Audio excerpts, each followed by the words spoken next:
Écoutez bien ce piano. Il sonne faux, n'est-ce pas? Comme s'il était ivre. Ce que vous entendez, c'est Memories of Green de Vangelis. Mais pourquoi l'un des plus grands génies de la musique électronique a-t-il choisi un instrument de musique qui semble perdre l'équilibre? Et quel est le lien entre cette mélodie mélancolique et un jeu vidéo obscur de la fin des années 70? Un membre de la communauté m'a écrit qu'il mettait ce morceau chaque soir depuis des années sans comprendre pourquoi. Juste que ça réparait quelque chose. À la fin de cette vidéo, je vais vous révéler d'où viennent ces bips électroniques. La réponse va changer définitivement la manière dont vous entendez ce morceau. Aujourd'hui, nous allons voir comment cette imperfection volontaire agit comme un baume sur votre système nerveux et comment Vangelis reconfigure votre cerveau avec ce son qui tangue. C'est ce qu'on va décortiquer maintenant. Bienvenue dans le laboratoire des sons de l'oreille curieuse, l'endroit où on décortique la musique pour mieux la ressentir. Et si vous aimez comprendre ce que la musique fait à votre cerveau, abonnez-vous. Ici, on écoute autrement. Avant de parler de cerveau, regardons le piège musical. Un tempo lent, un piano qui sonne faux et des bips électroniques qui semblent ne pas avoir leur place ici. Rien dans ce morceau ne devrait nous apaiser et c'est précisément ce qu'il fait. Ce piano que vous entendez, ce Steinway Grand qui semble trébucher sur lui-même, n'est pas désaccordé. Il est transformé. Mais avant d'aller plus loin, une précision qui change tout. Contrairement à la bande originale qui a été spécifiquement composée pour le film, Memories of Green figurait déjà sur l'album solo de Vangelis qui s'appelait See You Later, sorti en 1980. Ridley Scott a tellement aimé le morceau qu'il a décidé de l'intégrer au film. Autrement dit, cette mélancolie n'a pas été composée pour le film. Elle existait déjà. Elle attendait juste les bonnes images. Vangelis et son collaborateur Raphael Preston ont passé ce grand piano de concert à travers une pédale d'effet électroharmonique Electric Mistress. Une pédale flanger pensée pour la guitare électrique, conçue pour créer des résonances métalliques presque cosmiques, en dédoublant le signal sonore avec un léger décalage temporel. Appliquée à un Steinway Grand, elle produit l'effet inverse de ce pourquoi elle a été fabriquée. Au lieu de durcir le son, elle le fait vaciller, respirer autrement, tituber. Un instrument noble et académique qui se met soudain à perdre l'équilibre. Et les bips? Gardez ça pour la fin, parce que la vérité sur leur origine est peut-être la chose la plus belle et la plus étrange que j'ai eu à raconter. Dans quelques minutes, je vais vous donner un exercice. Un seul. Mais il va vous demander quelque chose que jamais personne ne vous a demandé en écoutant de la musique.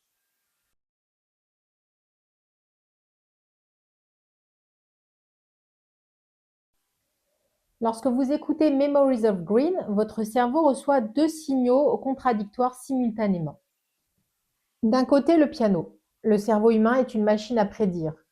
Face à une note parfaitement juste, il se repose. Face à une note qui tangue, il doit travailler légèrement plus pour identifier la fréquence. Ce flanger introduit une légère instabilité harmonique qui empêche le cerveau de se fixer. On reconnaît le piano, on ne reconnaît pas ce piano. C'est un peu comme regarder une flamme de bougie qui vacille. C'est l'imprévisibilité modérée qui apaise le système nerveux. Et cette instabilité crée une fascination auditive. Le cerveau se concentre sur la texture du son, ce qui calme les pensées. Cette dissonance douce active le mode par défaut, le DMN. C'est l'état où le cerveau tourne vers l'intérieur, souvenirs, émotions complexes, reconstruction identitaire. De l'autre côté, les bips, répétitifs, mécaniques, stables. Ils offrent au cerveau un ancrage temporal minimal. C'est juste assez de structure pour ne pas tomber dans l'anxiété. Le résultat, votre système nerveux est tenu en suspension, ni en alerte, ni endormi.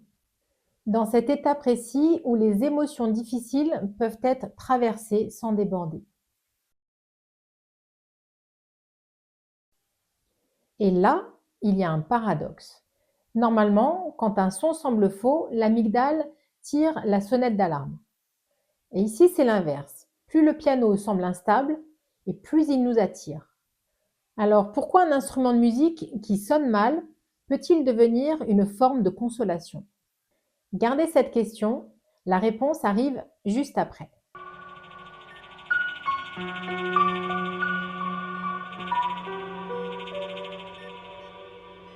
Ce léger vacillement du piano imite l'expressivité humaine.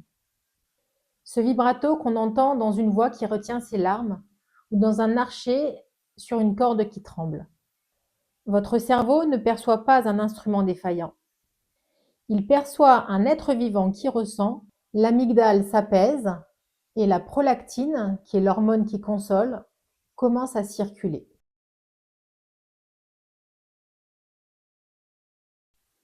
Et voici exactement ce qui se passe dans votre cerveau lorsque vous entendez ce morceau. La musique ne répare pas le cerveau sain, elle le reconfigure. Elle crée de nouvelles connexions, renforce des voies neuronales existantes, réorganise des réseaux. Ce n'est pas de la métaphore, c'est de la neuroplasticité mesurable sous IRM.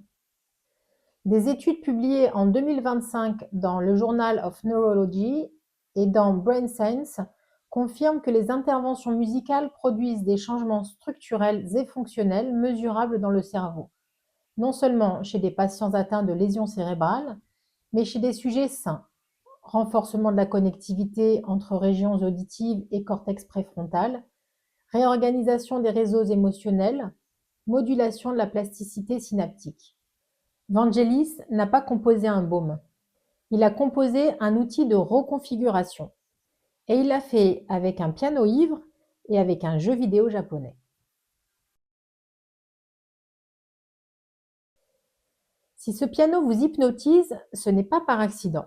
Scientifiquement, votre cerveau essaye de stabiliser ces notes qui tanguent, ce qui force votre mental à lâcher prise. Mais si ce morceau vous émeut autant, c'est qu'au milieu de cette fragilité, Vangelis a caché les sons d'un monde technologique disparu, comme le fantôme d'un jeu vidéo qui viendrait hanter votre mémoire. Mais pour comprendre pourquoi ce morceau nous touche aussi profondément, il faut revenir au film lui-même. Memories of Green accompagne une scène précise, celle de Rachel, interprétée par Sean Young, qui découvre que ses souvenirs sont faux, implantés. Elle croit se souvenir d'une enfance, d'une mère, d'un jardin vert, mais rien de tout ça n'a existé. Elle est une réplicante, une machine qui ne le sait pas encore. Et c'est précisément sur cette scène que Vangelis pose ce piano qui vacille et ces bips de jeux vidéo. Ce n'est pas un hasard, c'est une intention philosophique profonde. Ce que Blade Runner pose comme question, qu'est-ce qu'un vrai souvenir? Les neurosciences y ont apporté depuis une réponse troublante. Nos souvenirs sont tous, dans une certaine mesure, des implants. Le cerveau ne stocke pas les souvenirs comme une vidéo. Il les reconstruit à chaque fois qu'il les convoque, les déforme, les embellit, les réécrit en fonction de notre état émotionnel du moment. Ce que vous appelez vos souvenirs est en réalité une reconstruction permanente, une fiction cohérente que votre cerveau vous raconte pour que vous restiez vous. Et Rachel et vous, vous n'êtes pas si différents. Et ce piano ivre qui tangue, c'est exactement le son d'un souvenir qui tremble parce qu'il n'est pas tout à fait sûr d'être vrai. C'est ici que la nostalgie entre en jeu. La nostalgie musicale mobilise à la fois les réseaux de la mémoire, de l'identité et de la récompense. C'est pour ça qu'un son ancien peut nous toucher comme un souvenir personnel, même s'il n'a pas vraiment existé. En intégrant des bips électroniques froids et datés dans une mélodie très humaine et fragile, Vangelis crée un contraste puissant. Pour le cerveau, c'est un signal de sécurité. On se sent traversé parce que le morceau nous enveloppe dans une bulle temporelle où le futur et le passé se sont réconciliés. Mais attention, et c'est là que Vangelis devient vraiment génial. Cette nostalgie n'est pas celle d'un souvenir précis. C'est la nostalgie d'un état, d'une douceur, dans un monde où la technologie était encore innocente, encore un jeu, littéralement. Car ces bips que vous entendez viennent d'un jeu vidéo de poche. Et ça, on en parle dans quelques instants. Et quand vous écoutez ce morceau, beaucoup ressentent une forme de relâchement progressif. Pas seulement dans la tête, quelque chose de physique, presque musculaire. Mais ça, on le garde pour la fin parce que c'est peut-être le moment le plus révélateur de toute l'expérience. Alors, voilà le test annoncé. Choisissez un moment où votre tête tourne trop vite. Pas forcément une crise, hein, juste ce bruit de fond mental qui vous suit depuis le matin. Mettez votre casque, asseyez-vous ou allongez-vous sans chercher à vous détendre. Lancez Memories of Green et donnez-vous une mission précise. Trouvez le moment exact où le piano cesse de vous sembler faux pour vous sembler juste. Pas en décidant que c'est beau, en sentant le basculement. Laissez votre corps faire le reste. Si les épaules descendent d'un centimètre sans que vous l'ayez décidé, c'est votre indicateur de réussite. Alors pourquoi ça marche? En cherchant activement ce point de bascule, vous mobilisez votre cortex préfrontal. Et pendant ce temps, votre système nerveux autonome se régule en silence sans que vous l'ayez autorisé. C'est ce qu'on appelle la régulation par détour cognitif. Et si vous êtes ado ou si vous en avez un à la maison, cet exercice est exactement le même. La seule différence, on ne lui demande pas de se détendre. On lui propose de faire une expérience et d'observer ce qui se passe. À cet âge, comprendre le pourquoi est toujours plus puissant que de suivre une consigne. Installez l'enfant confortablement, lancez Memories of Green très doucement. Une seule consigne, dans cette musique se cache un son très bizarre, un son qui vient d'un objet que tu connais peut-être. Ta mission, si tu l'acceptes, le trouver. Laissez chercher, ne donnez aucun indice, accueillez toutes les propositions. Une horloge, un robot, un téléphone, une machine spatiale. À la fin, tu veux savoir la vérité et raconter l'histoire du jeu vidéo. Alors pourquoi ça marche? L'attention sélective de l'enfant se concentre sur un signal sonore précis et stable. Et son système nerveux se régule sans qu'on ne lui ait demandé de se calmer. Et la révélation finale crée une micro-victoire cognitive. Sa curiosité a été récompensée.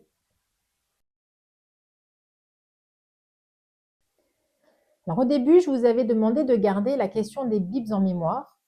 Alors voilà la vérité. Ces sons qui ressemblent à un moniteur cardiaque, à une machine qui veille sur quelqu'un, viennent en fait d'une console de jeux vidéo portable japonaise de la fin des années 70.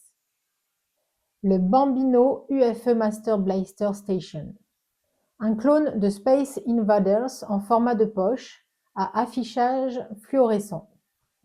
Le collaborateur de Vangelis devait tenir la partie sans perdre durant toute la durée de l'enregistrement. Parce que s'il se terminait, il produisait, selon ses mots, le son le plus horrible qui soit. Et c'est là que tout bascule. Ces bips que des millions d'auditeurs entendent comme un signal de mort, comme une machine qui surveille une vie suspendue, c'est en réalité des sons de survie. Pas de faim, de résistance, quelqu'un qui tient, qui ne lâche pas. C'est un homme qui essaye de ne pas perdre un jeu vidéo. Regardez maintenant ce morceau autrement. Un piano qui vacille, des bips qui résistent. Vangelis n'a pas composé une musique mélancolique. Il a enregistré deux fragilités qui se tiennent compagnie. Et ce relâchement dont je vous ai parlé.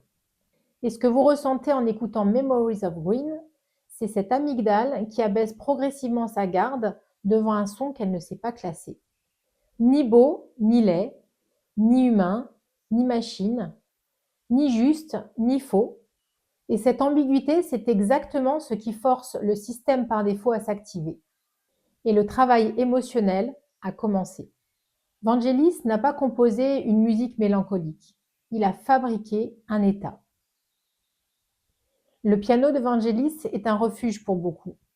Une preuve que l'imperfection est parfois exactement ce que le cerveau a besoin pour se reconfigurer. Mais je suis curieuse de savoir, quel est votre morceau réparateur à vous?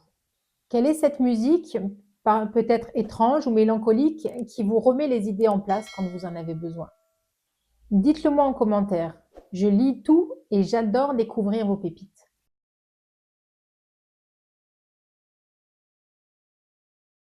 Votre mission pour les 24 prochaines heures. Écoutez Mimosa Green en recherchant à quel moment ce piano cesse de sonner faux. Et si ce voyage chez Vangelis vous a fait du bien, partagez-le à quelqu'un qui en aurait besoin ce soir. Et n'oubliez pas, la mélancolie ne fait pas mal, elle fait de la place.